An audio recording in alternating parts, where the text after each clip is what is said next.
राम मंदिर तो झांकी अभी बहुत और कुछ बाकी है, ये बताया है सर, इस पर क्या कहेंगे? तो हम चाहेंगे कि भारत के प्रधानमंत्री नरेंद्र मोदी इनके इस बयान पर बता दें कि सच है। जब उनका कैबिनेट का मंत्री इस तरह की बकवास कर रहा है तो देश के प्रधानमंत्री की ये एक मॉरल रिस्पॉन्सिबिलिटी बनती है, कलेक्टिव रिस्पॉन्सिबिलिटी बनती है कि वो अपने इस मिनिस्टर के बयान की तस्दीक कर दें। वो क्या कह रहा है, सच कह रहा है क्या? क्या आप काशी, मथुरा, टीली वाली मस्जिद, सुनहरी मस्जिद, जितने आरएसएस के पास जो 30-35 हज़ार मसाजिद के लिस्ट है, क्या वो सब ले लेंगे क्या आप लोग? तो देश के प्रधानमंत्री की जिम्मेदारी है कि वो अपने मिनिस्टर के इस बयान के ऊपर देश को बताएं कि उनकी पॉलिसी क्या है। लेकिन सर, आपने भी 2 दिन पहले स्टेटमेंट दिया जहां पे आपने कहा कि एक मस्जिद तो आपने खो चुकी है, बाकी मस्जिद भी are also under attack and आप कह रहे हैं कि सभी लोगों को एक साथ इकट्ठा होकर लड़ना चाहिए। आपके बयान को प्रोवोकेटिव माना जा रहा है और कम्युनल माना जा रहा है, और आपके ऊपर केस भी दर्ज हुआ है सर दिल्ली में। देखिए, नहीं, केस तो दर्ज होते रहता है क्योंकि मेरा नाम असदुद्दीन ओवैसी है। जहाँ तक मेरी बात है, मेरी जो स्पीच हुई है वो सच्चाई पर मुबन्नी है। क्या बाबरी मस्जिद को 6 दिसंबर के दिन डेमोलिश नहीं किया गया था? और जब डेमोलिश किया गया था तो किसी एक को भी सज़ा नहीं हुई? और मोदी सरकार ने डिसीजन के खिलाफ अपील क्यों नहीं की? क्या ये बात सच नहीं है कि अगर 6 दिसंबर को मस्जिद नहीं शहीद की जाती तो कोर्ट का जजमेंट क्या आता? क्या ये बात सच नहीं है कि बग़ैर मुस्लिम पक्ष को बताए ताले खोले गए? जब कंप्यूटर नहीं था तो चंद मिनट की हियरिंग में जज साहब ने 26 या 25 पेज का ऑर्डर दे दिया और बाद में वही जज साहब ने अपनी किताब में लिखा कि उनको ऊपर से इशारा मिला क्योंकि उन्होंने अपने कोर्ट की दीवार पर एक काले बंदर को देखा। क्या ये बात सच नहीं है कि जब जीबी पंत उत्तर प्रदेश के मुख्यमंत्री थे, रात के अंधेरे में बाबरी मस्जिद में मूर्तियां रख दी गई, उसके बाद मस्जिद को बंद कर दिया गया?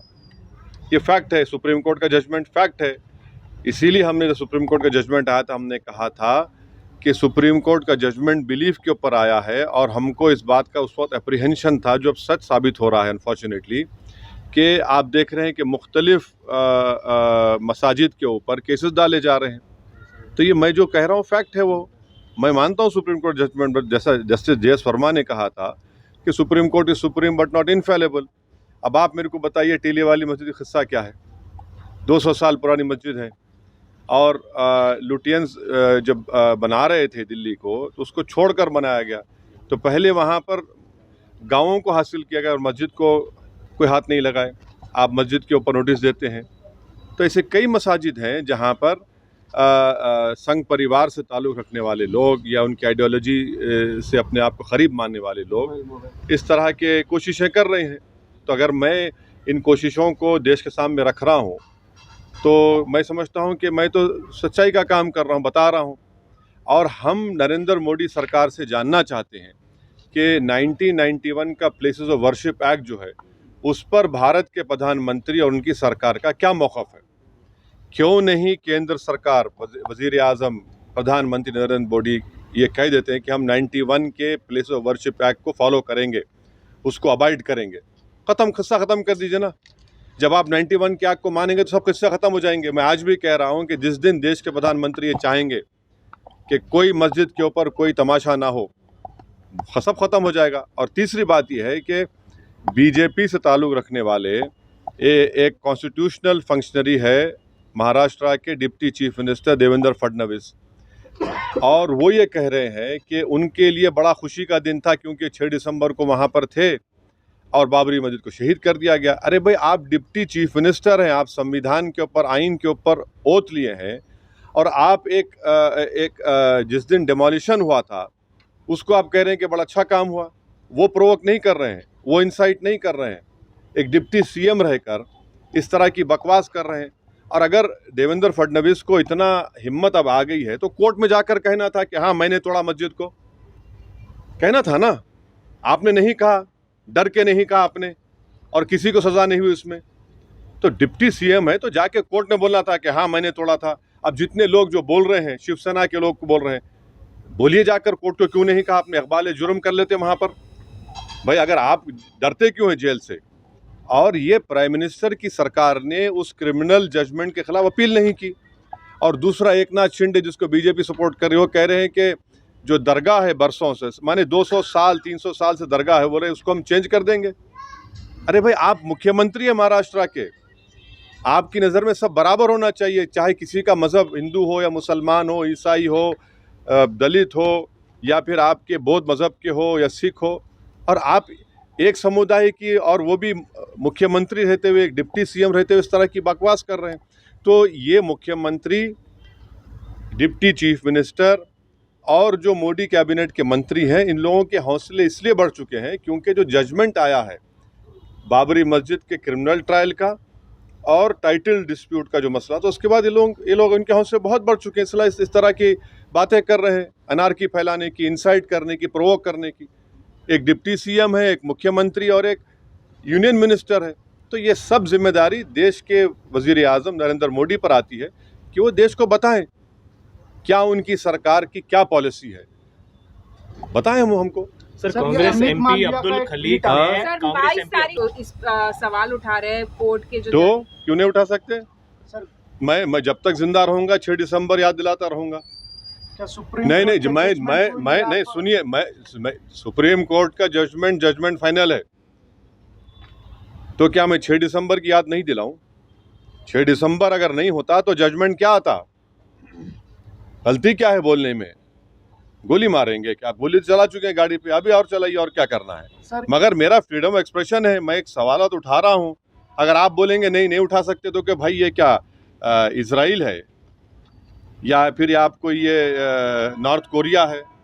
जमहूरियत है, मेरा इख्तियार है, मेरा हक है, मैं ये सवालात उठा रहा हूं। मैं चाहता हूं कि हुकूमत जवाब दे इन सवालात का। Sir, supreme Congress court MP का- अब्दुल खलीक ने योगी सरकार से सवाल किया है सर कि जो अयोध्या में धन्नीपुर मस्जिद का भी शिलान्यास करेंगे क्या? वो खलीक साहब से खुद पूछ लीजिए, मैं उस पार्टी का ना उनका कोई तर्जुमान हूँ। सर ये सुप्रीम कोर्ट का जजमेंट आप बोल रहे हैं कि फाइनल है, आगे भी जो ज्ञान वापिका अभी चल रहा है और कृष्ण ये सुन लीजिए आप, सुन लीजिए कृष्ण, आप जो मथुरा ईदगाह की बात कर रहे हैं, आज से 55 साल पहले मुसलमान और हिंदू भाई बैठकर उसमें तस्वीया कर लिए, कोर्ट रजिस्टर्ड एग्रीमेंट कराए, और उत्तर प्रदेश का सुन्नी वक्फ बोर्ड उसकी इजाज़त दिया। मुसलमानों ने ज़मीन दी हिंदू भाइयों को, और हिंदू भाइयों ने मुसलमानों को ज़मीन दी। करीब 8 एकड़ ज़मीन मुसलमानों ने दी। परनाले का जो परनाला जो बहता ना पानी का, उसका रुख बदला गया। अब आप बताइए, जब 1965 में 1965 में एग्रीमेंट हो गया और 2024 में आज आप आकर कहते हैं कि हम उस फैसले को नहीं मानते, तो प्लेस ऑफ वर्शिप एक्ट की फिर क्या माने हैं? इसीलिए मैं डिमांड कर रहा हूं कि देश के वजीर आज़म की जिम्मेदारी है, कि उनकी गवर्नमेंट की जिम्मेदारी है कि वो खुलकर कह दें कि 1991 का प्लेसेस ऑफ वर्शिप एक्ट हमारे लिए एक बहुत अहम चीज़ है, हम उसके लिए उसके ऊपर स्टैंड बाई करते। सुप्रीम कोर्ट ने तो बाबरी मस्जिद केस में कहा ना इसके बारे में, ये हमारे बेसिक स्ट्रक्चर का हिस्सा सुप्रीम कोर्ट ने कहा था। अब आप कहाँ जाके रुकेंगे? आपको मालूम स्वामी विवेकानंदा ने क्या कहा था एक बड़ी इबादतगाह के बारे में? अगर वो बोलूँगा तो फिर तनाज़ा हो जाएगा। क्या बोला? आप पढ़ लीजिए, आप लोग पढ़ते नहीं तो मैं क्या करूँ? सर, पार्लियामेंट चुनाव आने वाले हैं। स्टेटमेंट को कम्युनल कहा हाँ? आपके स्टेटमेंट को कम्युनल कहा जा रहा है and you are trying to divide bring a divide among. ऐसा है ना, असदुद्दीन ओवैसी ही इस मुल्क का सबसे बदनाम आदमी है, बाकी सब राजा हरिश्चंद्र की औलाद है, दूध के धुले हुए हैं, इनसे कोई गुनाह हो ही नहीं सकता, इनसे कुछ हो ही नहीं सकता।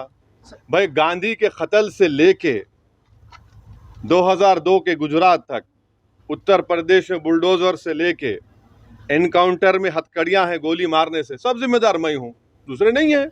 कोई बात नहीं, लगाइए इल्जाम। पार्लियामेंट क्या चुनाव होना चाहिए सर? हाँ? कि 22 तारीख को क्या होने वाला है? 22 तारीख को इनॉग्रेशन होने वाला है, हाँ। तो किस प्रकार का माहौल होना? एक तरफ आप जो है अपनी बात कर रहे हैं, हाँ, तो मेरे नहीं, मेरी बात में मुझे अपनी बात करने का इख्तियार है। भारत का आइन, भारत का कॉन्स्टिट्यूशन, संविधान मुझे अपनी बात रखने का इख्तियार देता है। अगर आपको मेरी बात पसंद नहीं आ रही तो कान में रुई लगा लीजिए आप, मगर मैं सच्चाई को बयान कर रहा हूँ। आप डिसएग्री करिए, मगर आप बोलेंगे नहीं, आप नहीं, तुम नहीं बोलना, हम वो कर देंगे। अरे भाई, क्या करेंगे आप? Sir, what is parallelly is also happening is CAA, which is back in focus. Yes. And many reports have suggested that center is set to notify law. CAA is anti-constitution. It is a law which has been made on the basis of religion. And please understand that CAA must be read with and understood with NPR NRC, which will lay down conditions of to lay down conditions to prove your citizenship of this country. And I'm telling you, if that happens, it will be a grave injustice, especially to the Muslims, to the Dalits, and to the especially poor people of India, irrespective of which caste and religion they belong to. It is unconstitutional because it is made on religion. Secondly, it has to be understood with NPR NRC. But sir, somebody who is genuinely a resident of this country, regardless of the religion, do they have to also fear? Isn't it fear mongering that's being put by the opposition as? Why is the BJP not accepting the Supreme Court monitored NRC in Assam? Why? It was a Supreme Court monitored. Why are they disagreeing? Why is that Chief Minister saying that he will do it again? You cannot make a law on the basis of religion and especially citizenship.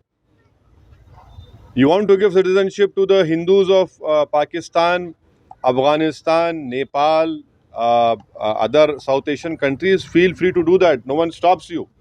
But to make a law, you have to understand Citizen Amendment Act with NPR and NRC.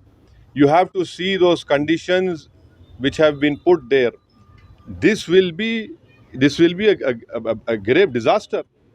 Sir parliament चुनाव आने वाले हैं sir, BJP का बड़ा plan है राम मंदिर के inauguration के बाद 25 जनवरी से 25 मार्च तक मेगा कैंपेन करेंगे, लोगों को डिवोटीज जो भी आ रहे हैं ये बड़ा वो तो कर रहे हैं वो लोग। और सर इस देखिए, बार उनका स्लोगन है इस बार 400 पार और तीसरी बार मोदी सरकार।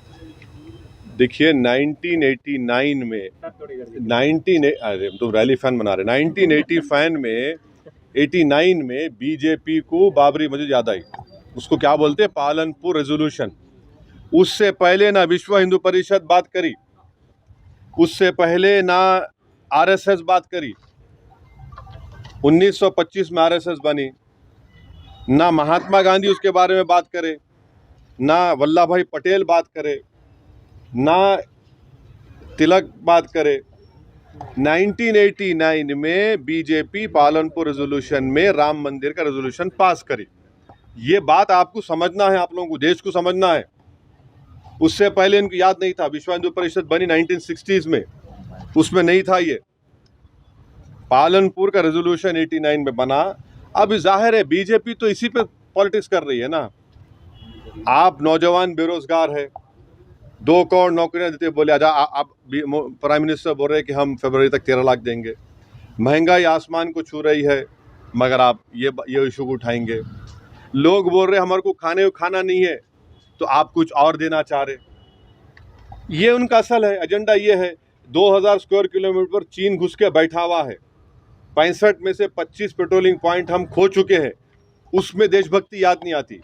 हाँ, अब ये बात कर रहे हैं तो ये देश देख रहा है। सर नए amended law hit and run को लेकर काफ़ी विवाद चल रहा है सर। हिट एंड रन का जो लॉ है, मैं पार्लियामेंट में खड़े होकर इसकी मुखालिफत करा था, मैं स्पीच भी डाला उसकी। क्रिमिनल जूरिस्प्रूडेंस में आप 2 साल से 10 साल कर देंगे, ये क्या है भाई? ये क्या बनाना चाह रहे इस मुल्क को आप? ठीक है वो गलत है, क्राइम है, मगर 10 साल कैसा करेंगे आप? और उसमें आप बेल नहीं होंगी। मैं उस वक्त वार्न करा था लोकसभा में मेरी स्पीच में, मगर 306 आप लोग आज हवा में उड़ रहे हैं, ज़मीन पे पैर ही नहीं है आपके। अब जब पूरे ट्रक ड्राइवर्स निकल गए और पूरा शहर जाम हो गए, शहरा जाम हो गए, रोड पे पेट्रोल नहीं, डीजल नहीं, तो जब इनको ख्याल आया क्यों प्राइम मिनिस्टर मोदी और अमित शाह आवाम रोड पे निकले हुए डरते हैं लोग। अबे पार्लियामेंट में हम बोले आपको वार्न करे मत करो ये काम आप, मगर आप नहीं सुने।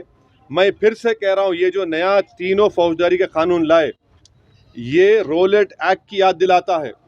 मैं फिर से कह रहा हूँ, अगर आज महात्मा गांधी और भगत सिंह रहते तो बोलते ये तो रोलेट एक्ट है, ये इससे बहुत नुकसानात होने जाएंगे। बहुत से परेशानी होने जाएंगे। आप देख रहे हैं इसका गलत इस्तेमाल होगा बहुत। सर, आज ज्ञान वापी का वाराणसी डिस्ट्रिक्ट कोर्ट में आज हियरिंग है और एएसआई रिपोर्ट पे जजमेंट आना है, आप क्या कहना नहीं, अब मेरे को नहीं मालूम मैडम क्या होगा, कोर्ट का जजमेंट क्या आएगा, मैं कैसा प्री जज कर सकता हूँ ना आप कर क्या कहना सकते? नहीं, मैं नहीं कर सकता। देखिए 2024 में अगर 3 मुद्दे पब्लिक के सामने हैं आपके हिसाब से, तो क्या रहेंगे और ये इलेक्शन कहाँ जा रहा है 2024 में? 2024 में सबसे बड़ा मुद्दा है इस देश की जो 50% आबादी जो नौजवान है, बेरोजगार है, वो सबसे बड़ा मुद्दा है। दूसरा मुद्दा है महंगाई का। तीसरा मुद्दा है चीन का, जिस तरीके से चीन हमको परेशान कर रहा है और ये गवर्नमेंट जो है खामोश बैठी हुई है। ऐसे कई 3 मुद्दे तो आप बोल रहे हैं, मगर बहुत से अवामी तकलीफ के मुद्दे हैं जो लोगों को परेशान कर रहे हैं। और क्या इंडिया ब्लॉक प्रधानमंत्री मोदी को नहीं, मैं मेरा उससे ताल्लुक नहीं है भाई। आप उनका जो इससे ताल्लुक है उनसे पूछिए, आप वो आपको मुझसे बेहतर जवाब दे सकेंगे। सर दिग्विजय सिंह ने बताया नहीं, वो सब राजनीति चल रही है कि क्या ये इसको लेके वोटर्स पोलराइज नहीं होंगे, किस तरह से आप इस आप समझ रहे, ये नहीं चल रही थी पहले ये, मगर अभी ज्यादा हो रहा है। हाँ, नहीं, ये तो चल ही रहा है ना। कब खत्म हुआ ये बोलो आप? अगर ये नहीं चलता तो जेलों में सबसे ज्यादा मुसलमान क्यों होते? 14% मुसलमानों की आबादी, 20% जेल में है और 16% कन्विक्शन होता है। और जो तरक्की है, जो इंटर जनरेशनल ऑपरेबिलिटी मोबिलिटी बोलिए, क्यों मुसलमानों में कम है? क्यों मुसलमान भारत की लोकसभा में कम क्यों, खाली 5-5.5% हैं? ये है ना, ये फैक्ट है। अगर ये फैक्ट नहीं होता तो भारत की पार्लियामेंट में, लोकसभा में जितने मुसलमानों की आबादी है, कम से कम 50 जीत कर जाते, 55 जीत कर जाते। नहीं हो रहा है क्योंकि आप जो बोल रहे वो है वो। और 2014 से तो और बढ़ गया है ये। बीजेपी के पास एक मुस्लिम एमपी नहीं है। बीजेपी तो टिकट भी नहीं देती किसी को, मगर सबका साथ, सबका विकास, सबका विश्वास का बाजा बजाते हैं जरूर। सॉफ्ट हिंदुत्व ने बल्कि एक्चुअल हिंदुत्व फॉलो कर रहे हैं सब लोग। ये फैक्ट है। Sir we can not afford another Godhra हाँ? इंसिडेंट। एक और गोधरा इंसिडेंट हम लोग अफोर्ड नहीं कर सकते कर्नाटका में। इसके लिए जो भी डिवोटीज कौन बोल जा रहे हैं उनको कौन सिक्योरिटी कौन बोल रही है? कांग्रेस नेता है। हाँ, कांग्रेस उनसे नेता है। पूछो भाई, मैंने बोला हरी- कि जितनी भी स्कीमें रही थी, चाहे कोई पार्टी पावर में रहो या बरसर इख्तिदार रहो, एमआईएम पार्टी की जिम्मेदारी ये है और थी और रहेगी, और हम उसको बखूबी निभा रहे हैं कि जो गवर्नमेंट की स्कीम है वो गरीब आवाम तक मिले। इसीलिए प्रजा पालना में जो कांग्रेस पार्टी ने यहाँ पर वादे किए थे कि इंदिरम्मा इल्लू जो स्कीम है, अगर ज़ाती घर है तो उसमें पैसा बना देंगे घर बनाने के लिए, या ज़ाती घर नहीं है तो आप 2 BHK देंगे, जिसके पास वाइट रेशन कार्ड नहीं है उसको देंगे, 200 यूनिट इलेक्ट्रिसिटी फ्री देंगे, ख़वातीन को 2500 रुपये देंगे, जो ओल्ड एज हैं, बीमार हैं, उनको गवर्नमेंट पेंशन देंगी। तो हमारे एमआईएम पार्टी के बूथ लेवल प्रेसिडेंट्स जहाँ जहाँ ये सेंटर्स बनाए गए प्रजा पालना के फॉर्म देने के, वहाँ पर हम लोग पिछले 6 दिन से माशाल्लाह से 100 की तादाद में एमआईएम के मेंबर्स, कार्यकर्ता वहाँ बैठकर हेल्प डेस्क बनाकर गाइड कर रहे हैं। और हम उम्मीद करते हैं कि 6 तारीख के बाद जब ये आखिरी दिन होगा, यहाँ की जो रूलिंग पार्टी है वो इन तमाम एप्लीकेशंस को लेकर गरीबों तक जो उनके वादे थे उसको पूरा करेगी। सर ओल्ड सिटी में डेवलपमेंट को लेकर चर्चा हो रही है। सर सीएम रेवंत रेड्डी ने पर्सनली यहाँ पर जो है मेट्रो रेल की भी बात की है। इस पर कैसे? अच्छा है, डेवलपमेंट होना चाहिए ओल्ड सिटी में, क्यों नहीं होना चाहिए? तो आपका भी फ्रेंडली अलायंस रहेगा क्या कांग्रेस? किससे? कांग्रेस? अरे किस से तुम लोग अलायंस करना चाहते हैं? मेरा किस्सा क्या है? सरकार यहाँ पे कांग्रेस की है ना, सर? अरे भाई, तुम फंस गए, रजिया का हल कर दे रहे मेरा। छोड़ो अब, चलो हो गया, अब चलो बस चलो।